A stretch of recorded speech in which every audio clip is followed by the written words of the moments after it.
My name is Celeste Vaughn, 29 years old, an art exhibition manager at a modest gallery tucked away in Boston.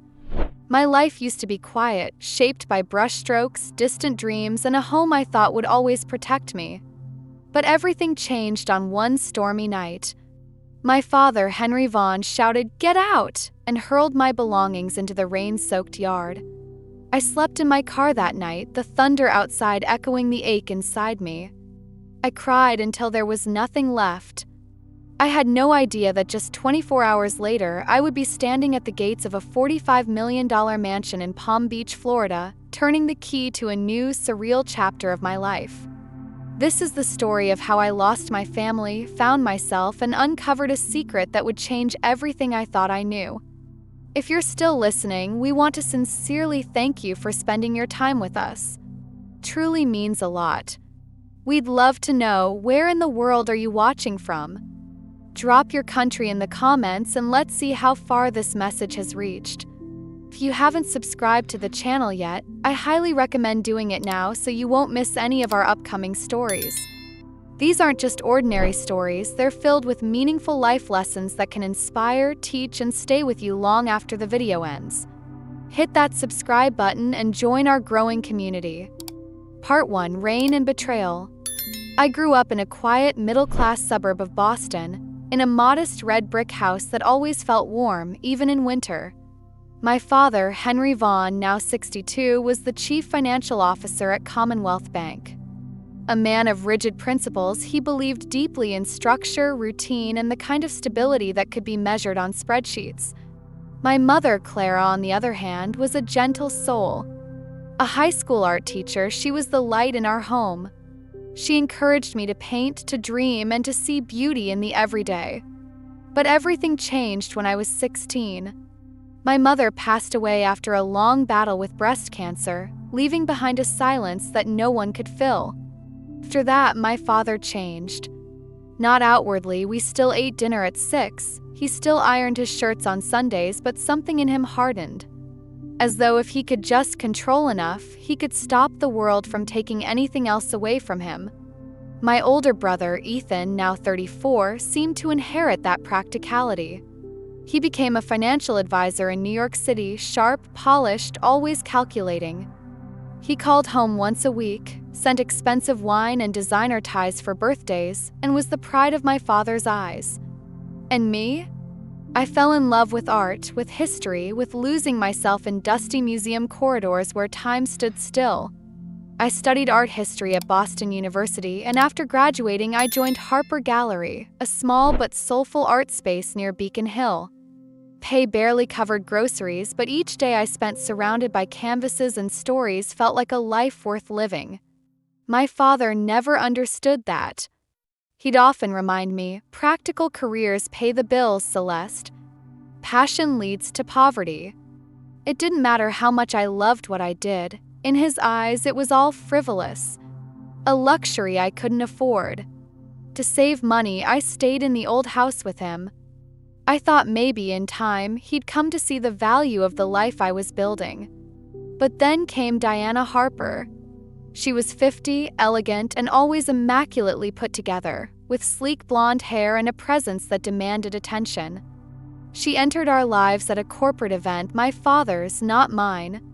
Within weeks, she was spending the night. Within 2 months, she had moved in. First, I tried to be polite. I wanted to believe she might be a source of comfort for my father, someone to fill the void that had consumed him since my mother's death. But Diana's warmth never extended to me. When my father was around, she was sugar-sweet. "Celeste, dear, would you like some tea?" But when we were alone, she was cold and dismissive. She began rearranging the kitchen without asking, criticized my job whenever she could, and made it abundantly clear that, to her, I was in the way. Slowly, the traces of my mother vanished. The flower beds she once tended were torn up to make space for a sleek outdoor fire pit. Her art books disappeared from the living room. Family photos were replaced with abstract modern prints and glass sculptures Diana claimed were investment pieces. I watched as the home I had known began to mutate into something unfamiliar, hollow, polished, and lifeless. tension built slowly, like pressure beneath the surface. But it finally cracked the night I overheard Diana whispering to my father in the kitchen.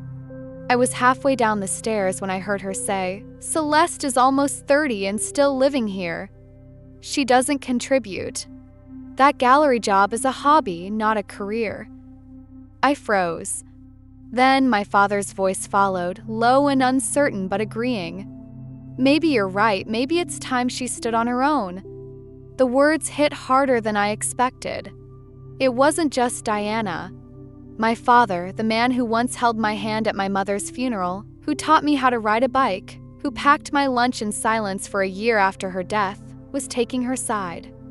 I stood there, hidden in the shadows of the staircase, holding my breath.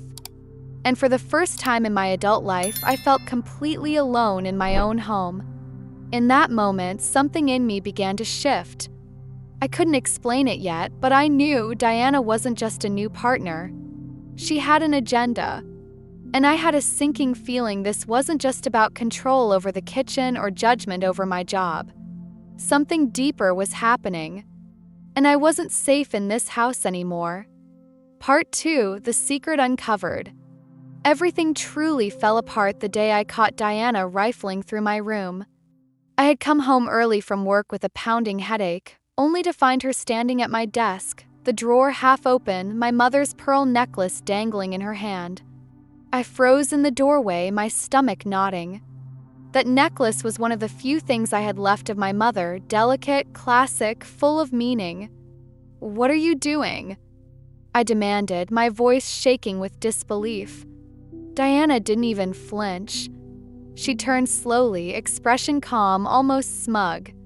"Your father said I could take it," she said casually. "He told me you didn't need these outdated little trinkets anymore." I stared at her, stunned. That's a lie. He would never give away something that belonged to my mother without asking me.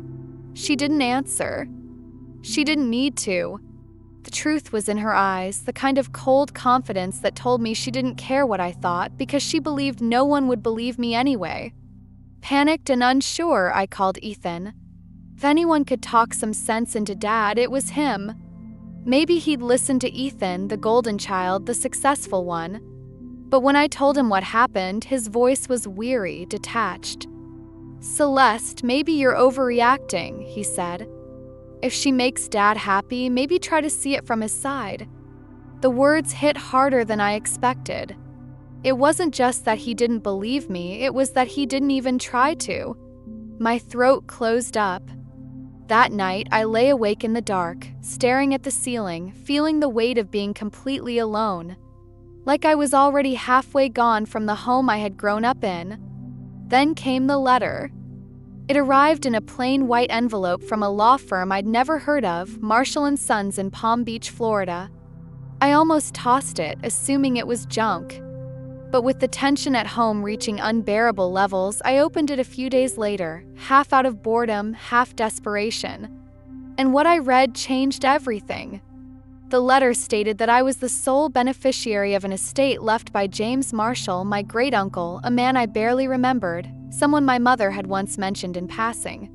He'd been an art collector, eccentric and reclusive, cut off from the family because he had chosen a life of passion over practicality. Apparently, he had followed my career, such as it was, from afar.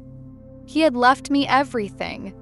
A private collection of priceless artwork, a mansion worth $45 million, and a quiet invitation to start over. I contacted the law firm, speaking with Daniel Marshall, the executor of the estate. He was kind and direct. "You should come to Florida as soon as possible," he said. "All expenses will be covered. Everything is in your name." I didn't know what to think. Was this real? Was it a scam? But even if I had doubts, my reality in Boston left me no choice. Just days later, I discovered something that made staying impossible.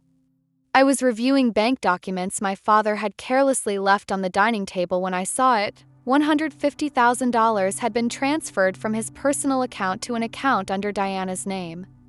The dates lined up with when she had first moved in. My heart sank. This wasn't just manipulation, this was theft. I confronted her that evening, phone secretly recording in my pocket. Her response? A laugh. Cold. Dismissive. "You think anyone will believe you?" she said, not bothering to lower her voice. "Your father trusts me. Not you. You're just a jealous little girl playing dress-up in your mother's shadow." I was shaking with rage, but I had what I needed, proof. I planned to show it to my father that night. But Diana was faster. Before I could speak to him, she appeared crying, with a fake bruise on her cheek.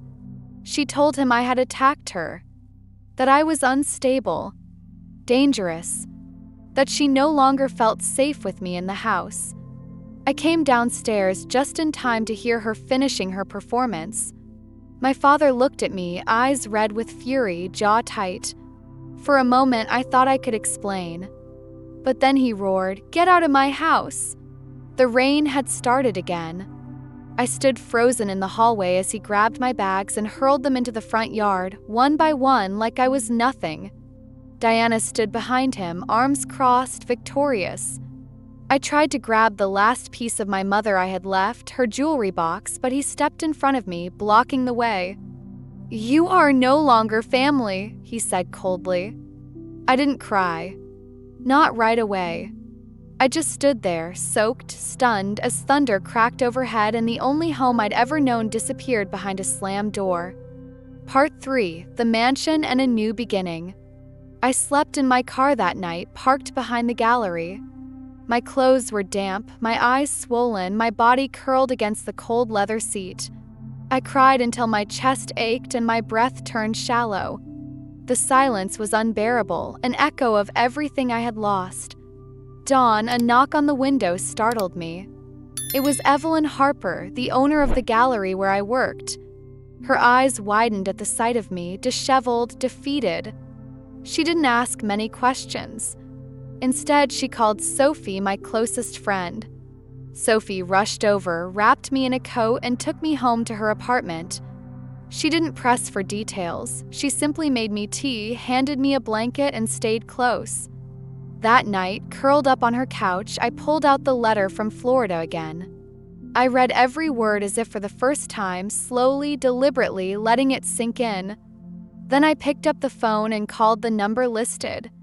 24 hours later, I was sitting in a marble-floored office in Palm Beach, facing Daniel Marshall. He looked every bit the part of a seasoned estate attorney, sharp suit, silver-rimmed glasses, composed voice. But his tone with me was warm, even gentle. "Your great-uncle James was a private man," he began. "But he followed your work, Miss Vaughn. He admired your dedication to art. He left you everything he had." I blinked, unsure I had heard correctly. Daniel slid a document across the desk. A Mediterranean-style estate on the coast, currently valued at $45 million. It includes a personal art collection appraised at over $20 million, along with various financial assets. "It's all in your name now." I couldn't speak. A day ago, I was being thrown into the rain like a stray. Now I was the heir to a legacy I didn't even know I was part of. When we arrived at the property, I nearly gasped. The mansion was breathtaking, a symphony of stone, arches, and ivy, with bougainvillea spilling over the walls and the ocean stretching endlessly beyond. It didn't feel real. The front doors opened before I could knock. A woman in her 50s stood there with a warm smile and eyes that reminded me of kindness itself. "You must be Miss Vaughn." "I'm Rosa, the housekeeper," she said, her voice carrying a soft Spanish accent. "Mr. James told me to expect you one day." She welcomed me in as if I had always belonged there. Inside, the mansion was not just grand, it was curated. Every room had a purpose, every wall a story. The centerpiece was the private gallery, designed like a museum, filled with oil paintings, sketches, and sculptures that spanned decades and continents. Rosa guided me upstairs to what she called "your suite." The door opened to a spacious room with pale blue walls, vintage furniture, and a balcony that looked directly out to the ocean. "Mr. James had this prepared for you," she said softly. "He believed you'd come. He said you chose beauty just like he did." My chest tightened. He had seen me, truly seen me, when my own family hadn't. This man I barely knew had watched me from afar, quietly proud, quietly supportive, and in death, he had given me something no one else ever had, a place where I could finally be myself without apology. That night, as waves crashed in the distance and salty air flowed through the open balcony doors, I made a decision. I would start over. Not just for myself, but for every child like me, creative, misunderstood, longing for a space to belong. With Daniel's help, I founded the Marshall Vaughn Foundation. I transformed a wing of the estate into a public art space and educational center, an open gallery, a classroom, a sanctuary. We offered workshops for underprivileged children, art therapy for teens, and exhibitions that celebrated diverse, emerging voices. It wasn't long before I began to find community again. I met Emma Carter, the director of a local museum, during an exhibit launch. She had an infectious laugh and a passion for storytelling through curation. We bonded over coffee, late-night emails, and the chaos of art administration. She introduced me to the Palm Beach Preservation Society, where I found kindred spirits who believed in honoring history through beauty. It was at one of their garden fundraisers that I met Lucas Bennett, a historian with thoughtful eyes and an old soul. We spent an hour debating 18th century portraiture, then another discussing how art could shape identity. Lucas wasn't flashy. He didn't try to impress. He just listened, challenged me gently, and understood what it meant to fall in love with things the world often dismissed as impractical. There were still moments when I grieved, when I missed my mother's voice, or wondered if my father ever regretted the way things ended. But grief became softer in the quiet Florida nights. And in its place, something else began to grow. Hope. Maybe I had lost a home, a family, a version of the past I once clung to. But in that loss, I found something bigger. A future I could shape with my own hands. Part 4, Confronting the Past. 3 months passed in a strange mixture of peace and purpose. The foundation was thriving, the gallery wing had opened to overwhelming support, and for the first time in years, I was waking up without the heaviness of proving myself to anyone. But the past, as always, has a way of finding you. Came in the form of a phone call. Sophie answered it first. Ethan. My brother. He'd read an article about the Marshall Vaughn Foundation in the Palm Beach Gazette and wanted to speak with me. He says he wants to reconnect, Sophie relayed gently. He sounded different. I shook my head. I wasn't ready. Not for him. Not yet. But the true reckoning came days later, unannounced. I looked out the mansion's stained glass foyer window one morning and froze. There, standing at the wrought iron gate, were my father and Diana. Diana wore oversized sunglasses, her platinum hair twisted into a perfect chignon. My father looked older, more hunched, more hollow, but still had that stiff composure he always carried when life veered off script. I didn't want to see them. Every instinct told me to turn away, to close the curtains and pretend I wasn't home. But some part of me, the part that still ached for answers, walked to the gate and buzzed them in. I led them into the main parlor. The walls were lined with oil portraits and quiet echoes of the man who had left this place to me. James Marshall had made space for the misfits, the artists, the unwanted, and now I was standing in the heart of his legacy, about to confront those who had once thrown me into the rain like a stranger. Diana smiled first. How beautiful this place is, she said with exaggerated sweetness, glancing around like a shopper in an expensive boutique. We're so proud of you, Celeste. Really. We thought we might be able to help, maybe advise you on how to manage all of this. Her words curled in the air like smoke. My father stepped forward, clearing his throat. Celeste, he said quietly, I came to say I'm sorry. I was wrong. I should have protected you. His apology felt thin, like paper soaked in water. It wasn't that I didn't want to believe him, it was that I no longer could. I didn't answer. Instead, I picked up the remote from the coffee table and turned on the security monitor mounted discreetly on the far wall. Tapped a button and the footage rolled. There on the screen was Diana, caught in perfect clarity, slipping into my old room, opening drawers, taking my mother's jewelry. Then another clip, a recording of her selling the pearl necklace to a private buyer downtown. Diana's posture stiffened. I tapped again. On screen now were bank statements. Digital proof of the money she had siphoned from my father's account, quiet withdrawals, mass transfers, small enough to avoid suspicion but enough to leave damage. My father looked as though the air had been knocked out of him. "You told me you were investing it," he whispered. "You said..." Diana's mask shattered. "Oh, please, Henry," she snapped, dropping all pretense. "Your daughter's little art show got lucky, and now you want to pretend you raised a prodigy? You didn't even believe in her. You let me do what I wanted because you were too cowardly to admit she was right." The room fell silent. My heart beat steady. Not fast.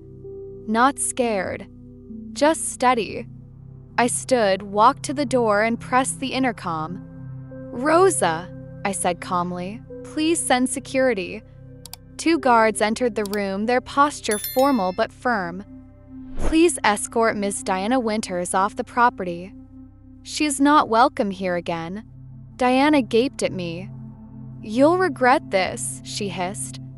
"I already have," I said. As the guards led her out, I turned to my father. He hadn't moved. His shoulders had caved inward, like a man crushed by the weight of seeing himself clearly for the first time. "I didn't know," he murmured. "I didn't want to know. I chose comfort over truth." I nodded slowly. "I know." He looked at me then, not as the child he failed to understand, but as the woman he failed to defend. "I'm sorry, Celeste. I really am. I don't hate you," I said. "But forgiveness takes time. And trust takes even longer." He bowed his head. For once, Henry Vaughn had no argument left. That evening, Ethan called again. This time, I answered. His voice was quiet. "I saw the footage," he said. "I know what she did. And I'm sorry I didn't believe you. I should have listened." There was a pause. "I want to fix things," he added. "But only if you'll let me. I know I have to earn that." I didn't offer absolution. But I didn't shut him out either. "We start small," I said. "And we start with honesty." And so we did. Part 5, The Next Journey. 6 months later, the Marshall Vaughn Foundation held its first public exhibition, an intimate, vibrant showcase featuring the work of young, emerging artists. The gallery buzzed with life and laughter, filled with brushstrokes that spoke of resilience, identity, and raw beauty. It was everything I had once dreamed of but never dared to imagine possible. Through therapy, I began healing from years of emotional erosion. I learned to value myself without needing validation. My worth was no longer tethered to the approval of those who misunderstood me. I breathed deeper, walked lighter. My father moved into a modest apartment in Boston.